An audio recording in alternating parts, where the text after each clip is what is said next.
It's Sunday, March 23rd, 2025. In San Francisco, Anne Wojcicki signs two documents. The first sends 23andMe, the company she founded, the company she ran for 19 years, into Chapter 11 bankruptcy, filed in a federal courthouse in Missouri. The second document is her own resignation. She isn't walking away.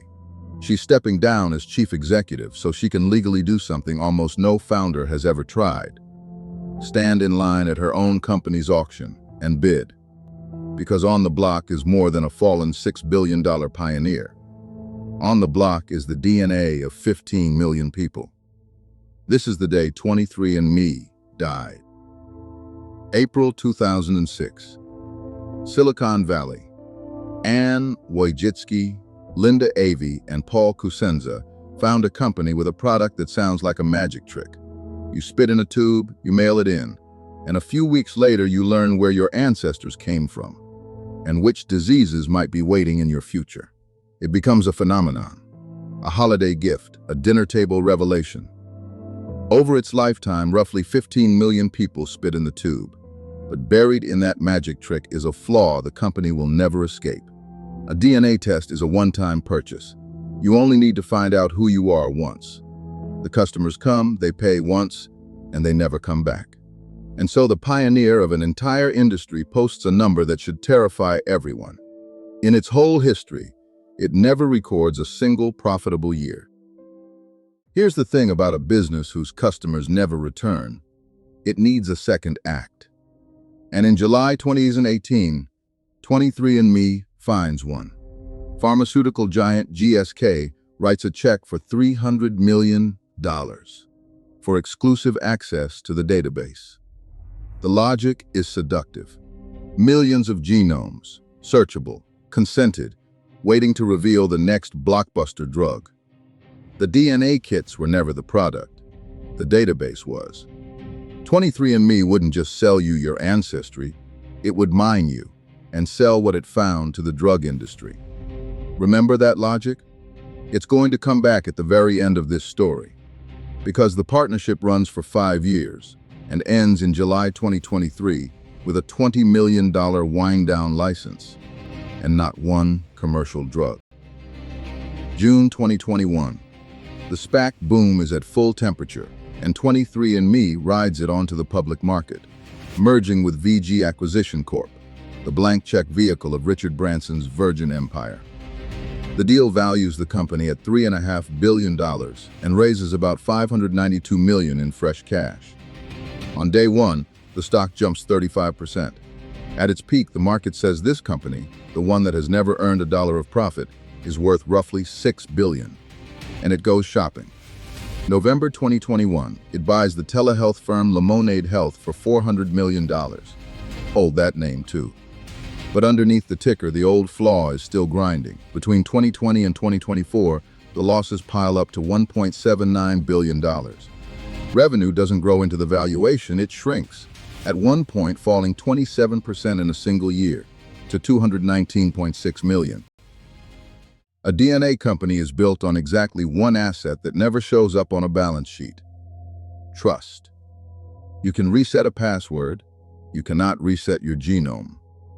In October 2023, 23andMe discloses a data breach affecting 6.9 million customers. For an ordinary company, a breach is a bad quarter. For a company holding genetic data, it's an existential wound.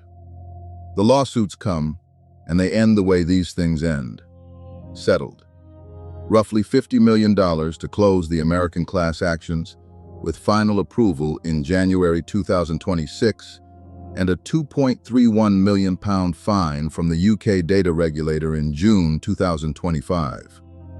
The customers stop coming. The stock keeps sliding. From its 2021 peak, it will eventually lose 99.6% of its value. By 2024, Anne Wojcicki still holds the keys. Her Class B shares carry 10 votes each, about 49% of all voting power. Nobody can take the company from her. But she can't save it alone either. In July 2024, she offers to take it private at 40 cents a share. The board says no, And then, September 17, 2024, a date with almost no precedent in corporate America, all 7 independent directors resign the same day. Among them, Sequoia's Rolf Botha and YouTube's chief executive Neil Mohan. Their letter is one long, cold sentence of frustration. They write that they never received a fully financed, fully vetted, actionable proposal. The stock falls to 30 cents. By November, the therapeutics division is shut down and 40% of the workforce is gone. In early 2025, bankers contact 103 potential buyers. 42 sign NDAs, no rescue comes. Her final offer values the entire company at roughly $11 million, about 41 cents a share. Rejected. That leaves exactly one exit. Which brings us back to Sunday, March 23, 2025, Chapter 11. $35 million in bankruptcy financing keeps the lights on. The stock halves again to 88 cents. And everyone suddenly sees what's really for sale.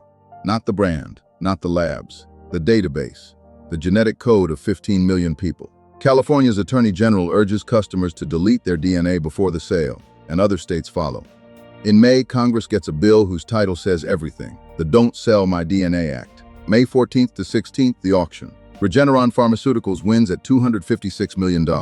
It wants the roughly 3 million consented, de-identified profiles for drug discovery. The database was always the product. But in June, the court reopens the auction. An unsolicited, higher offer has arrived from TTAM Research Institute, a nonprofit founded that same May by Anne Wojcicki.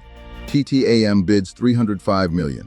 Regeneron declines to match. Approved June 27th, closed July 14th, with binding privacy commitments, a consumer privacy board, deletion rights in perpetuity, and a rule that this DNA can never be sold in any future bankruptcy. She resigned in March. By July, the company was back in her hands. She lost it and won the auction. The ledger. Peak market value, $6 billion. Sale price, $305 million, about 5 cents on the peak dollar. Losses, 2020 through 2024, $1.79 billion. GSK's $300 million, no drug. Lemonaid, $400 million in, $10 million out. The stock down 99.6%. And on the auction block, the only asset that ever really mattered, 15 million genomes.